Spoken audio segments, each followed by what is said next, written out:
Hey kids, it's Mr. Fly here, hope you're well, and welcome to the first of a brand new occasional series here on the channel, where I take a look back at what I regard some of the classic and most interesting bikes of the last 20 years. Today I'm kicking off the series with this, the awesome Kawasaki ZZR1400. Stick around, stay tuned, I'll tell you all about it.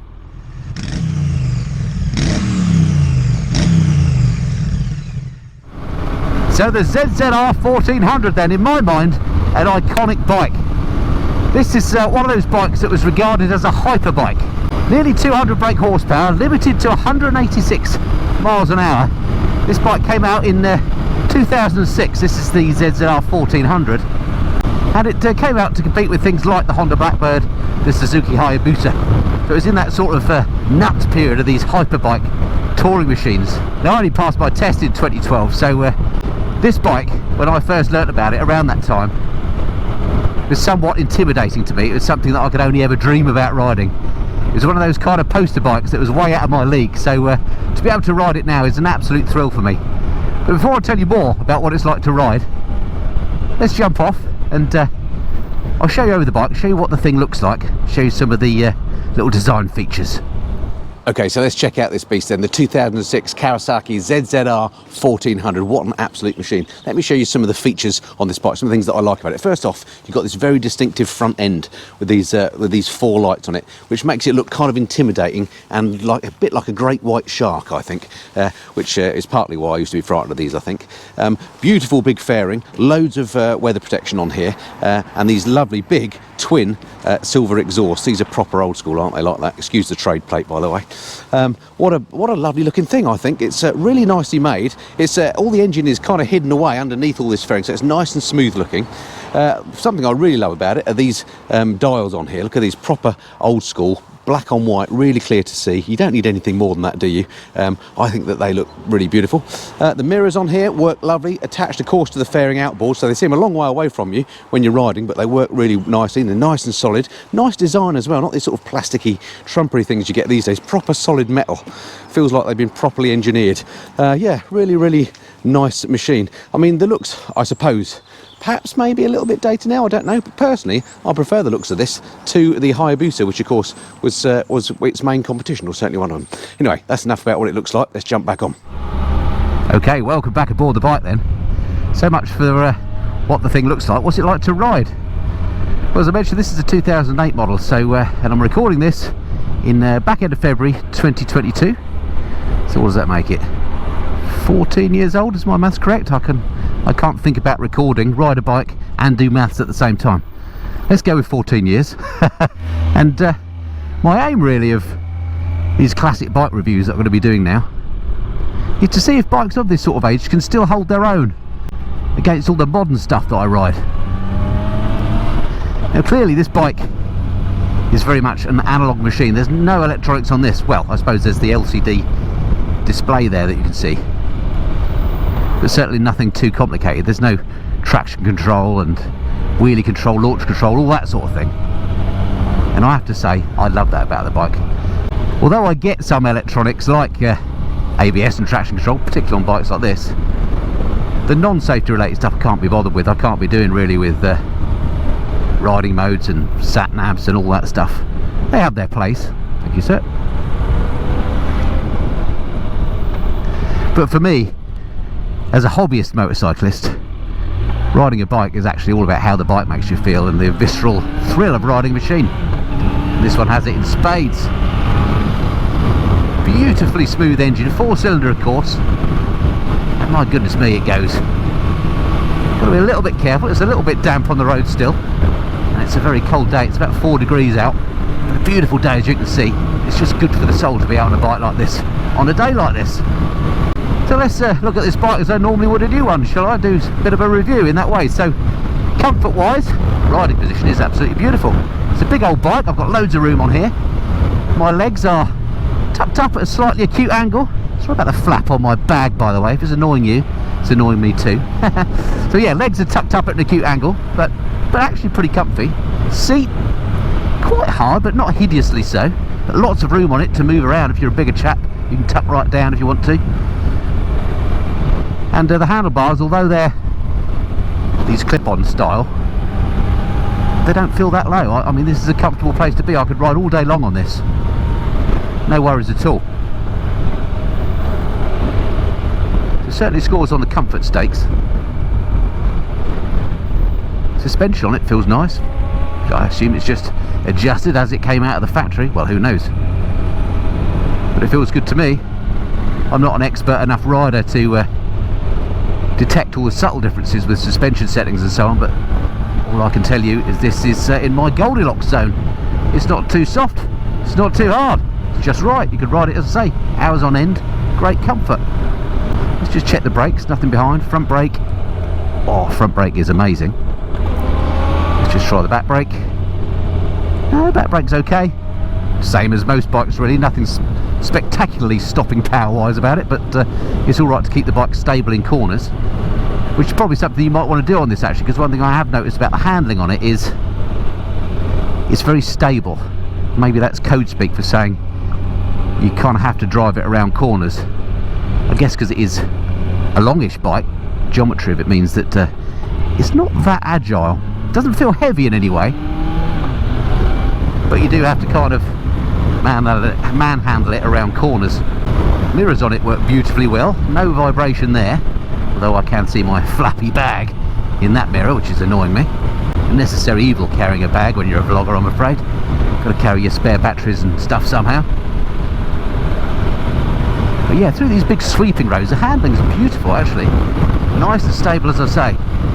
Not sure it'd be so great round hairpins in the Canary Islands, say.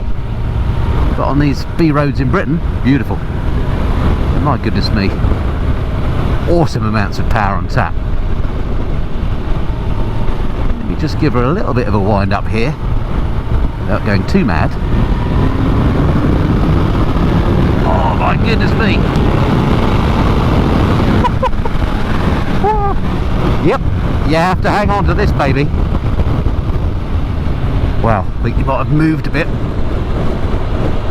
There we go, hopefully you can see me better now. Yeah, no lack of punch out of this, as I say, almost 200 horsepower engine. Something else that I love about this bike is what you're looking at. It looks like a proper engineered vehicle. Look at this lovely dash on here, black on white dials, exactly what you need. Speed, rev counter, everything else, trip counters, fuel gauge, etc., all in that LCD panel. You don't need any more than that. It looks to me like a proper motorcycle. I love that. Right, before I get too carried away, let me talk you through the spec on this beast. Alright, let's talk numbers then. I've written these down as ever so I don't get them wrong. Let's talk and have a look at the spec of this bike. Let's start off then with this massive engine on here, 1352cc. Can't see it behind all the fairings there, but it puts out 197 brake horsepower at 10,000 RPM, so incredibly powerful machine.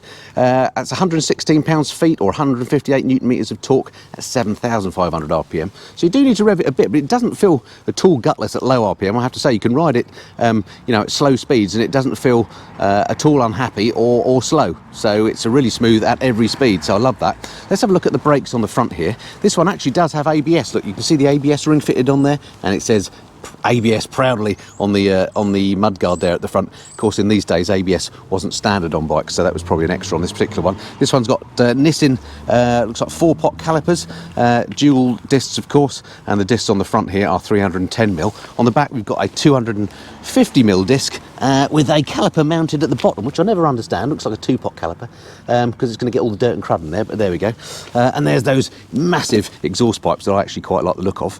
The seat height on this one is a very friendly 800mm, so nice and low. So this bike never feels like you're going to drop it. Partly because not only that low seat height, but the weight of it, only 215 kilograms, which for a bike that's physically so large is surprisingly light. Tank capacity on here, 22 litres, so quite big, which you're going to need because this is quite a thirsty old bike. Something like 39 miles per gallon, I think, is a quoted figure for this. Electronics, well, zip really, just that LCD screen that you saw when I was riding it, but nothing else. Well, that and the ABS, I suppose. Otherwise, it's all very simple on the switch gear. We've got hazard lights that side, the usual stuff on the left bar, usual stuff on the right bar, and that's it. We can see we've got the adjusters for the suspension on the top of the yoke there as well, but a lovely place to be, nice and comfy, and it looks good. The price of these when they were new, £11,700. This one is for sale actually at 4,687, so less than £5 for this bike, which is an absolute bargain. It's in lovely condition, this one as well, actually. Just looking at it, one or two little tiny scuff marks, but really nothing to write home about. They might even clean off, I don't know. Little bit of marriage on the exhaust there, where a boot or something was melted. You could probably clean that off, but really a lovely condition bike considering it's 14 years old. If I had the space, I would buy this. 100% I would. It's a beautiful, beautiful bike. All right, that's enough of that. Let's get back on it. All right, welcome back aboard the mighty ZZR1400. So at the start of the video I said, how do these bikes stack up to modern day equivalents? And I suppose things like the Kawasaki H2 is the modern day equivalent, the touring version, the SX. And I know that when that bike came out, they did a lot of, in some of the magazines, comparisons with this bike, and a lot of people said they actually prefer this bike. In fact, it's still, in fact, in tests, turned out to be quicker than the supercharged H2, which is amazing. I don't doubt it, by the way. It's a fast bike, this. So the obvious answer to that question, how does it stack up to modern stuff, is very favourably. I mean, from a riding point of view, obviously you don't have those electronics, and for me, that's not necessarily a bad thing, as I said before. But it's got all the visceral loveliness of riding a motorcycle you want. It's got a beautifully smooth engine. The gearbox on here is lovely. No clunkiness. The clutch is quite light. Brakes work well. Mirrors good. No horrible vibrations through the bike. It goes like stink. It's an absolute bargain. This particular bike is for sale at Superbike Factory for less than £6. I can't remember the exact figure off the top of my head. I'll put it on the screen. So if you're quick and you fancy one of these, you might still be able to snap it up, although by the time you see this video it might well be sold. But Superbike Factory have a massive stock of motorcycles, over 2,000 used bikes in fact. I'll put a link below to them. Go and check their website out. They're bound to have others of these available if this particular one has gone. So yeah, my summary of the ZZR1400 is it's a lovely, lovely machine to ride. I shouldn't have been intimidated by it when I first passed my test back in 2012, because actually it's not hard to ride at all. Cornering takes a bit of getting used to on it, but you just dial yourself into it and you get used to it. Great weather protection off this big front end. I love these dials. I love the analogness of the bike. And talk about value for money at less than £6. So yeah, this stacks up really, really well against modern bikes. Love to hear from you in the comments below if you've got a ZZR, what you think of it, anything that potential buyers might want to look out for. Stick them in the comments below, and we can build a bit of a useful resource for people that are interested in these bikes.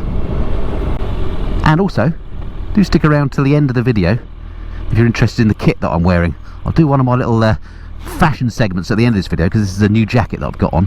It'll save me answering all those questions about that, so I'll show you that after the credits if you're interested.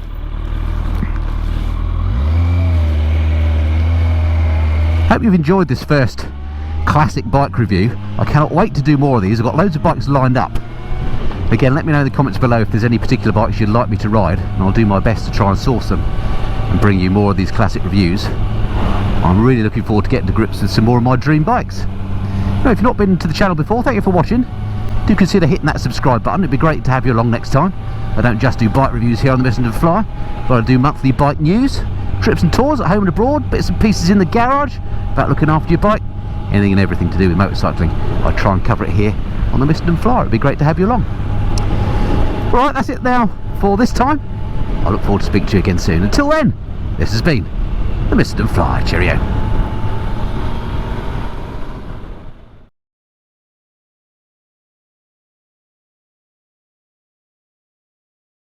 Aha, thank you for sticking around to the very end of the video for my now infamous fashion segment. I said I'd tell you about this new jacket that I'm wearing, and it is brand new to me. I only got it last week. This really is the first ride that I've had with it, so I can't give you any sort of a long-term view on it yet. I will bring you a review on it in the fullness of time, but to save me answering all those questions about what is that jacket I'm wearing, I thought I'd tell you. This is the Rucker Navala jacket. I'll put the price of it on the screen. It is an expensive jacket. It is a premium bit of kit, this. It's a lovely piece of kit, it has to be said. It's got D3O armour. It's got CE rating on it as well. It's got all the zips are like super waterproof.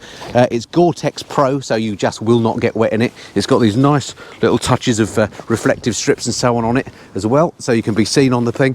It's nice and comfortable. It really is a lovely jacket, as I say. I want to show you inside it, but I don't want to move the mic. Let me do that quickly. If fact, there we go, let me hold the mic. So I want to show you inside it because look, it's even got a chest protector as standard. If I undo this, we go in there, and into that loop goes this chest protector, so you're absolutely protected. And underneath it as well, you've got this separate puffer jacket that comes with it, which you can wear as a separate jacket, or if it's a cold day like today, it's 4 degrees when I'm recording this, you can wear this underneath as a thermal lining. In the summer, you take that out, and then you just wear the outer part of the jacket. It's got ventilation, so theoretically, it should work in the summer and the winter too. Anyway, I'll let you know more about it once I've used it for a bit longer, but very pleased with it, nice and comfortable, I can move around easily, yeah, and I think it looks good as well. Anyway, that's the Rucker Navala. I'll talk to you more about it in the future. If you are interested in one, I'll put a link below to bugheads.co.uk so you can check out where your local stockist is, or if you want to buy online, I always go to Sports Bike Shop for my online purchases. They are brilliant in terms of service, returns, pricing.